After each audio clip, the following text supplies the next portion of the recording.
खमा गणिसार राम राम। आप देख रिया हो झलको चूरू। मैं नंदिता आप रे साथ। चूरू री बीदासर तहसील का गांव सड़ू छोटी में एक राजकीय उच्च प्राथमिक विद्यालय में कमरा की कमी होने के कारण छोटा बच्चा खुला आसमान के नीचे पढ़ने के लिए मजबूर है। गांव वाला रो कहना है कि निमला धोरा में 8वीं तक स्कूल है, जिसमें अब 130 के करीब बच्चा पढ़ाई करे, पर स्कूल में सिर्फ 2 ही कमरा है। प्रॉपर क्लास नहीं होने के कारण बच्चा ने पढ़ने में बाधा उत्पन्न हुए हैं। स्कूल में पहला 250 300 के करीब बच्चा पढ़ता है। अटे कमरा की कमी के कारण काफी बच्चा निजी स्कूल में जाने लग गया है और स्कूल का नामांकन में गिरावट आ रही है। वे बोलिया कि स्थानीय विधायक और प्रधान ने कई बार समस्या के बारे में बता दिया, पर कोई समाधान नहीं हुई। स्कूल में लंबा समय से कमरा की कमी है। मीडिया के माध्यम शांतिपूर्वक मांग करी जा रही है। जल्द समाधान नहीं होने पर मजबूरन आंदोलन करो जाए। स्कूल रा अध्यापक बोलिया कि 8वीं तक स्कूल है, एक साथ 2 कमरा में इतना सारा बच्चा ने पढ़ाना संभव नहीं है, इसलिए माने मजबूरन कई क्लासा बाहर खुला में लगानी पड़ रही है। वे बोलिया कि विभाग ने इस तरफ संज्ञान लेर कमरा की व्यवस्था करवानी चाहिए, जो बच्चा ने शिक्षा हासिल करने में कोई समस्या नहीं हुए। गांव वाला रो भी कहना है कि स्कूल में फिलहाल 2 ही कमरा है। सर्दी, गर्मी और बरसात का मौसम में बच्चा ने बड़ी समस्या हो रही है। धोरा उच्च माध्यमिक विद्यालय ये सड़ू छोटी का है। यहाँ पर सबसे बड़ी जो अभी दिक्कत आ रही है वो कमरों की दिक्कत आ रही है। लंबे टाइम से हम मांग कर रहे हैं, पिछले 5 साल से लगातार मांग कर रहे हैं कि हमें 2 कमरे दिए जाए। यहाँ पर कमरों की कोई व्यवस्था नहीं है। सर्दी के अंदर बच्चे हैं वो सर्दी में बाहर बैठकर पढ़ाई करते हैं और गर्मी के अंदर है वो भी बाहर बैठकर पढ़ाई करते हैं। जब स्कूल स्टार्ट हुआ था उस समय यहाँ बच्चों के पढ़ने की जो संख्या थी वो 500 प्लस थी और आज वो घटकर 150 के करीब आ गई। और सरकार एक तरफ कह रही है कि आप अपने बच्चों को सरकारी स्कूल में भेजिए। अब सरकारी स्कूल में बच्चों को कहाँ पर भेजें? यहाँ व्यवस्था कमरे की बिल्कुल है नहीं। और एक रूम यहाँ अलर्ट हो रखा है, 8 लाख रुपए उसमें सैंक्शन हो रखे हैं, 4 लाख रुपए पंचायत के खाते में आ रखे हैं, पर सरपंच भी आनाकानी कर रहा है। लगातार 3 साल हो गए।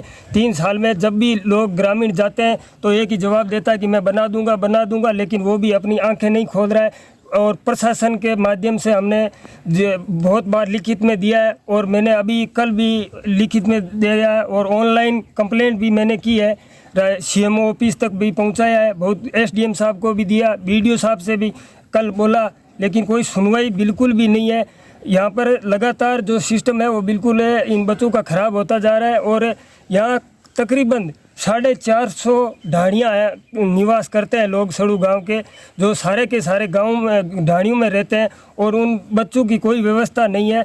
अगर हमारी बात 1 महीने के अंदर बिल्कुल भी, आज हम मीडिया के माध्यम से मांग कर रहे हैं, अगर सुनवाई नहीं होती है तो 1 महीने के बाद यहाँ पर अनिश्चितकालीन स्कूल को बंद किया जाएगा। उसका खामियाजा प्रशासन और सरकार खुद जिम्मेदार होगी, क्योंकि हम पहले उन्हें शांतिपूर्वक तरीके से मांग कर रहे हैं। हमारी मांग मान लो, और अगर नहीं मानोगे तो फिर हम जो दूसरा रास्ता है उस दूसरे रास्ते के माध्यम से हम गुजरेंगे। क्योंकि यहाँ पर आज आप सारी व्यवस्थाएं, लोग यहाँ ढाणियों में बैठे हैं, बच्चे छोटे छोटे बच्चे हैं, जो 2 साल के बच्चे हैं तो वो यहाँ स्कूल आते हैं, 5 साल का बच्चा है तो वो गांव की जो स्कूल है वो यहाँ से 10 किलोमीटर दूर है। अब 10 किलोमीटर दूर बच्चा सर्दी के अंदर, गर्मी के अंदर वहाँ नहीं पहुँच पाएगा, क्योंकि उसके लिए संभव नहीं है। और यहाँ स्कूल है तो इसके अंदर अगर व्यवस्था होगी तो सारे लोग अपने बच्चों को इसी स्कूल में भेजेंगे। अगर जो आज 150 की संख्या है, पहले 500 की संख्या थी, अगर यहाँ रूम की व्यवस्था हो जाएगी तो वो भी संख्या यहाँ से 500 प्लस हो जाएगी, 600 प्लस हो जाएगी। पर जब व्यवस्था होगी तब भी होगी। और खूब सर्दी पड़ रही है, सर्दी के अंदर बच्चे बाहर है ना बैठ कर उनको पढ़ नहीं पाते हो, एक जगह स्थायी जगह नहीं बैठ पाते हो। अब मास्टर बेचारे क्या करें? और गर्मी का मौसम होता है, बारिश होती है, तो अचानक बारिश आ जाए तो सारे बच्चों को एक रूम के अंदर भर दिया जाता है। 2 रूम है, 2 रूम के अंदर भी सारा स्कूल का स्टोर है, वो भी साथ में स्टोर बना रखा है। सारा स्कूल का जो सामान है वो भी उन रूमों के अंदर है। अब 1 क्लास से 8 क्लास तक लगती है। अब 2 रूम के अंदर कैसे तो उन बच्चों को पढ़ाया जाए? और अगर मास्टर पढ़ाएंगे तो कैसे उन बच्चों को समझ में आएगा? पहली क्लास वाले को पढ़ा रहा है, पास में 8वीं क्लास बैठी है, अब 8वीं क्लास वाले को पढ़ा रहा है तो आपस में सारे बच्चे डिस्टर्ब हो रहे हैं। अब उसमें व्यवस्था पढ़ने की जो है वो व्यवस्था कहाँ रही? और सरकार एक तरफ लगातार ये कह रहे हैं, बयानबाजी मीडिया के माध्यम से वो अपनी सत्ता के लिए कुछ भी बोल रहे हैं कि हम है ना जो शिक्षा को हम आगे लेके जा रहे हैं। आप लोग शिक्षा को आगे लेके नहीं जा रहे हो, आप लोग तो शिक्षा का पतन कर रहे हो।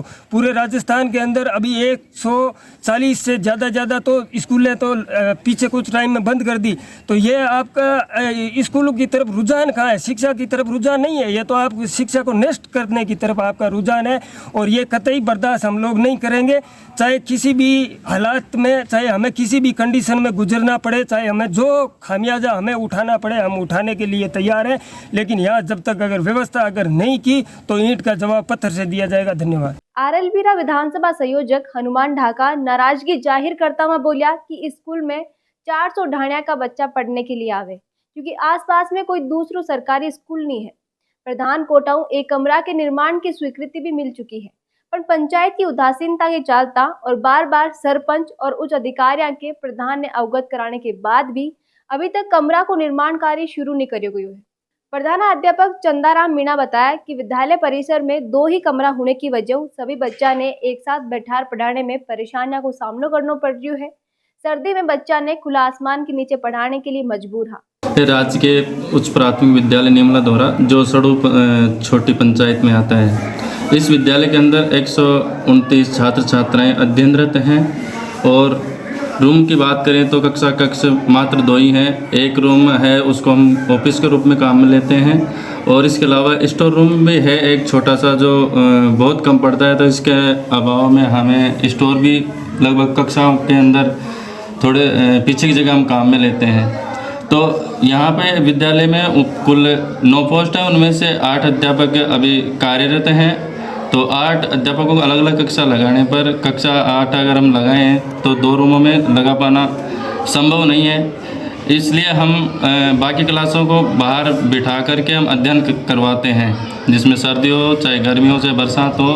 6 क्लास तो हमें बाहर ही लगानी पड़ती है। कई बार समस्या होती है बारिश के टाइम पर बच्चों को हम दोनों रूमों में बिठा पाना बड़ा मुश्किल होता है। ऐसे परिस्थिति में हमें कई बार विद्यालय की छुट्टी भी करनी पड़ सकती है बच्चों की सुरक्षा को ध्यान में रखते हुए।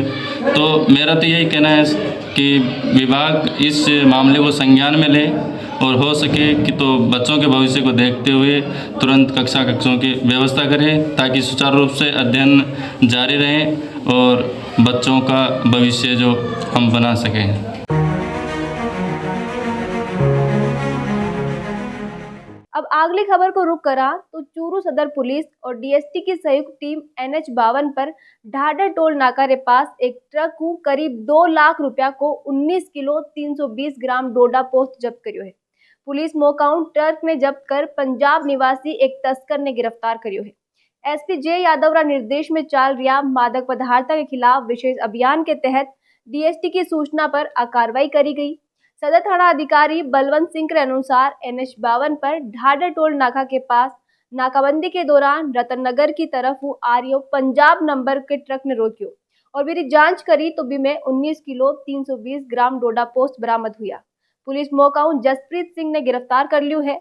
पुलिस पूछताछ में सामने आयो है कि ओ नशीलो पदार्थ चित्तौड़गढ़ पंजाब ले जायो जा रही हो। आरोपी के खिलाफ NDPS एक्ट के तहत मामलो दर्ज कर लियो गयो है और आगे मामला की जांच करी जा रही है। पूरा मामला की जांच रतन नगर थाना अधिकारी रामकरण सिद्ध कर रहा है। चूरू री खबरां अपनी मातृभाषा राजस्थानी में देखने के लिए झलको चूरू ने सब्सक्राइब करो, वीडियो ने ज्यादा से ज्यादा लाइक और शेयर करो। खमा गणिसा, राम राम।